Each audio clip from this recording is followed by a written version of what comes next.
చూపిస్తూ ఇంతటి అభిమానాన్ని పంచిపెడతా ఉన్నా నా ప్రతి అక్కకు, నా ప్రతి చెల్లెమ్మకు, నా ప్రతి అవ్వకు, నా ప్రతి తాతకు, నా ప్రతి సోదరుడికి, నా ప్రతి స్నేహితుడికి,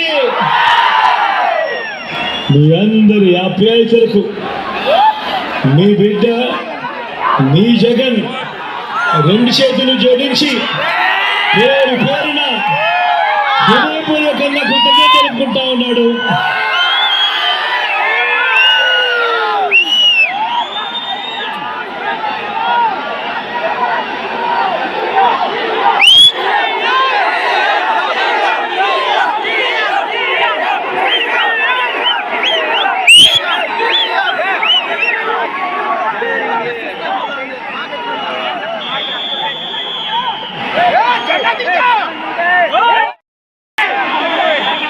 మరో 9 రోజుల్లో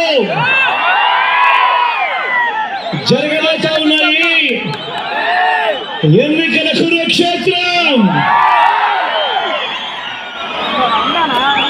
ఈరోజు జరగబోతా ఉన్న ఈ ఎన్నికల్లో మీ అందరికీ కూడా నేను ఒకటి విజ్ఞప్తి చేస్తా ఉన్నా. ఈ ఎన్నికలు కేవలం ఎమ్మెల్యేలను, కేవలం ఎంపీలను ఎన్నుకునేందుకు మాత్రమే జరుగుతా ఉన్న ఎన్నికలు కావు. ఈ ఎన్నికలు రాబోయే 5 ఏళ్ల మీ ఇంటింటి భవిష్యత్తును, పథకాల కొనసాగింపును నిర్ణయించబోయే ఎన్నికలు. ఈ ఎన్నికలు అన్నది ప్రతి ఒక్కరు గుర్తుపెట్టుకోండి. జగన్కు ఓటు వేస్తే పథకాలన్నీ కొనసాగింపు, ఇంటింటి అభివృద్ధి. పొరపాటున చంద్రబాబుకు ఓటు వేస్తే పథకాలన్నీ మళ్ళీ మోసిపోవటం.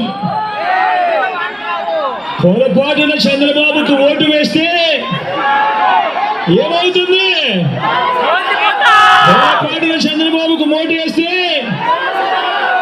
కొండ చిలువ నోట్లో తలకాయ పెట్టినట్టు అనేది ప్రతి ఒక్కరు.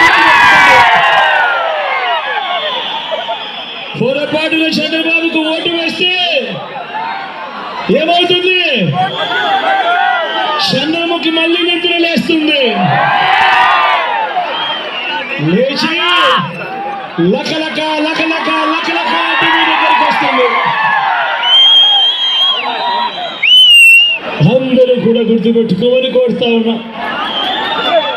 దేవుడి దయతో, మీ చల్లని దీవెనలతో ఈ 59 నెలలు మీ బిడ్డ పాలనలో మీ జగన్ రాష్ట్రంలో ఇంతకు ముందు ఎప్పుడూ జరగని విధంగా, గతంలో ఎప్పుడూ చూడని విధంగా ఈ 59 నెలల కాలంలో ప్రతి రంగంలోనూ కూడా మీ బిడ్డ మీ జగన్ విప్లవాత్మక మార్పులు తీసుకొచ్చాడు. నేను అడుగుతా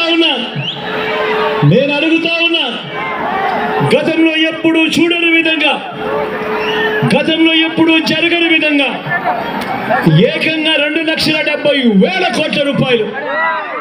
మరొకసారి చెప్తా ఉన్నాను, ఏకంగా 2,70,000 కోట్ల రూపాయలు నా అక్క చెల్లెమ్మల కుటుంబాలకు డీబీటీగా మీ బిడ్డ మీ జగన్ బటన్లు నొక్కడం అన్నది ఎప్పుడైనా గతంలో జరిగిందా అని అడుగుతా ఉన్నాను మిమ్మల్ని. గతంలో ఎప్పుడూ జరగని విధంగా ఏకంగా 2,31,000 ప్రభుత్వ ఉద్యోగాలు ఈ రాష్ట్ర చరిత్రలో. రాష్ట్రం మనం బిడ్డ ప్రభుత్వం వచ్చేదాకా రాష్ట్రంలో మొత్తం 4 లక్షల ఉద్యోగాలుంటే ఈ 59 నెలల కాలంలోనే మీ బిడ్డ ఏకంగా 2,31,000 ఉద్యోగాలు ఇచ్చాడు. చరిత్రలో ఎప్పుడైనా జరిగిందా ఇదే అడుగుతా ఉన్నారు. రాష్ట్రంలో ఎప్పుడు చూడని విధంగా మేనిఫెస్టోలో చెప్పినవి ఏకంగా 99% వాగ్దానాలు అమలు చేసి ఈ రాష్ట్ర చరిత్రలోనే ఇది ఒక కని విని ఎరగని ఘటనగా నిలిచిపోయింది. ఈ 59 నెలలని బిడ్డ పాలనలోనే కాదా అని అడుగుతా ఉన్నా.